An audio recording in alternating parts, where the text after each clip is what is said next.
Welcome to Learn with Ajay. In this video, we will be creating a new agent using Agentforce.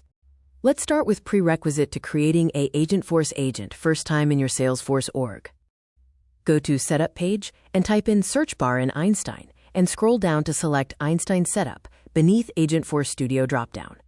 It will land you to Einstein Setup page, and then make sure you have enabled the checkbox given beside to turn on Einstein header as shown in the screen.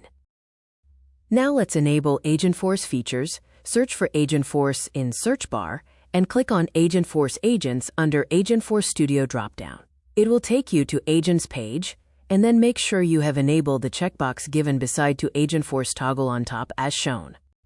Well done. We have successfully completed the prerequisite for managing agents. Now let's start with creating new agent for your org. On the same page, click on New Agent so it can take you to Agent Creation page. Once you land on New Agent Creation page, there are multiple templates already present, using which you can create new agent and use out-of-the-box framework for an agent. For example, Agentforce Employee Agent, Agentforce Service Agent, Slack Onboarding, Slack Customer Insights, Agent for Setup, Security Agent, Knowledge Space Agent, and Creating Agent using Generative AI.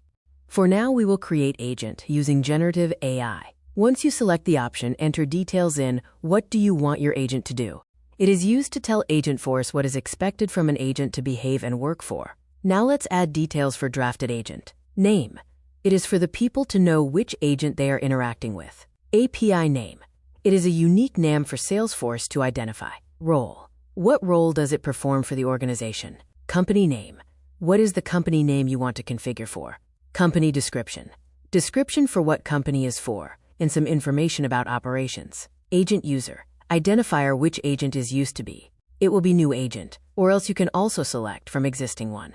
And most important, keep a record conversation with enhanced event logs to review agent's behavior. As all the information is added for agent, let's click on Next button to move further. Once the Add Topic page is added, you will see there are some topic already suggested by Agentforce, based on the description we have added in the initial page for agent creation. These are optional, and you can either choose to go with it or just unselected each of them, and added your own topic with required details. Once you have selected and added topics you want them to be part of agent, let's move ahead to next step. This is an optional step, where you can add a data for the agent using Data Cloud, which will help agent to make decision and give real-time outputs. As we are not using Data Cloud for now, let's click Create button to create the agent. It may take few minutes, depending on your system resource and availability. For more such videos, follow my channel and hit bell icon for new videos. In next video, we will be discussing about employee agent. Thank you for your time and keep watching.